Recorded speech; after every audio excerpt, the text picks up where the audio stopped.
Tentu, mari kita menyelami perjalanan intelektual dan spiritual Reza Aslan dengan gaya naratif yang sederhana dan rumit. Cerita ini akan kita bagi menjadi beberapa bagian agar lebih mudah dipahami dan dinikmati. Bagian 1, awal kehidupan dan latar belakang. Reza Aslan lahir pada tahun 2002 di Teheran, Iran, dalam keluarga Muslim Syiah. Ketika ia berusia 5 tahun, keluarganya pindah ke Amerika Serikat, tepatnya ke California, demi mencari kehidupan yang lebih stabil pasca revolusi Iran. Namun, kepindahan itu membuat Aslan mengalami krisis identitas. Ia tumbuh dalam lingkungan yang mayoritas Kristen dan sempat berpindah keyakinan menjadi Kristen evangelis di usia remaja. Tapi pencariannya belum selesai. Ia kemudian kembali memeluk Islam dengan cara yang lebih reflektif, tidak dogmatis, dan lebih filosofis. Perjalanan batin dan sosial ini membentuk fondasi kuat dalam pemikirannya. Agama bukan sekadar sistem kepercayaan, tapi juga struktur identitas dan kekuasaan.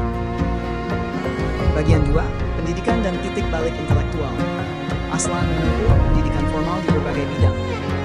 Bachelor dari Santa Clara University, Master in Theological Studies di Harvard Divinity School, PhD dalam Sosiologi Agama dari University of California, Santa Barbara.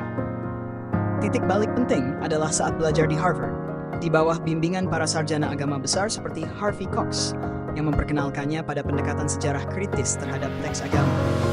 Disinilah ia belajar bahwa agama harus dikaji bukan hanya dari dalam, tetapi juga dari luar, sejarah, budaya.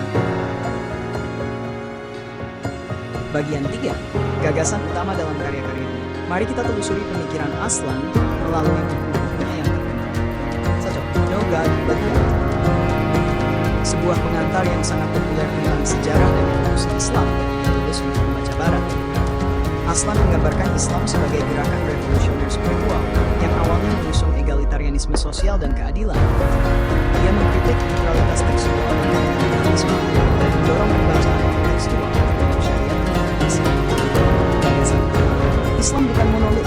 Sejarahnya adalah sejarah manusia, bukan dogma. Zealot, The Life and Times of Jesus of Nazareth. Di sini, Aslan membuat studi historis tentang Nabi Yesus bukan sebagai figur historis, tetapi sebagai tokoh Yahudi revolusioner yang melawan penjajahan.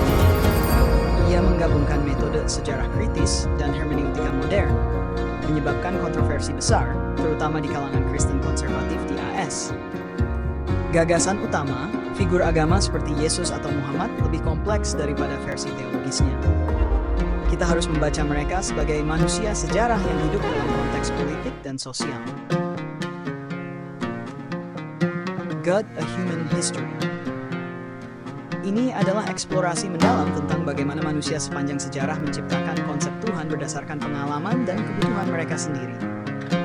Aslan mengusulkan bahwa manusia selalu membuat Tuhan dalam citra dirinya sendiri, bukan sebaliknya. Ia memandang agama sebagai konstruksi psikologis dan sosial, tapi tetap mengakui nilai spiritual. Gagasan utama, Tuhan dalam agama seringkali adalah cermin dari sifat manusia.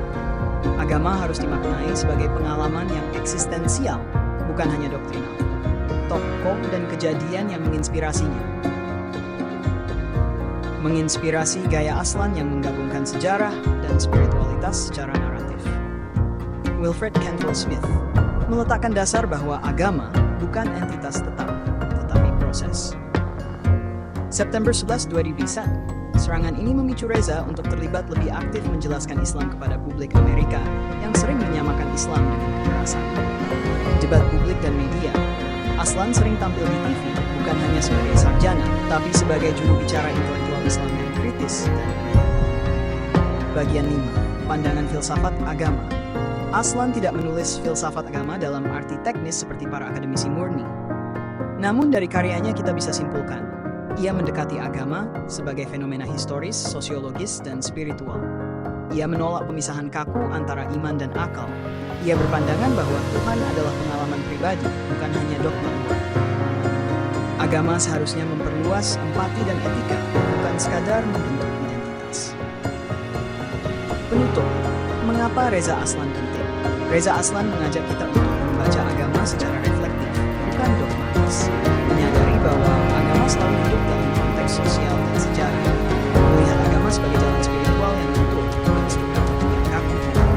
adalah penyambung jembatan antara timur dan barat, iman dan sains, serta antara teks dan konteks. Kalau kamu tertarik, saya bisa lanjutkan. Perbandingan Reza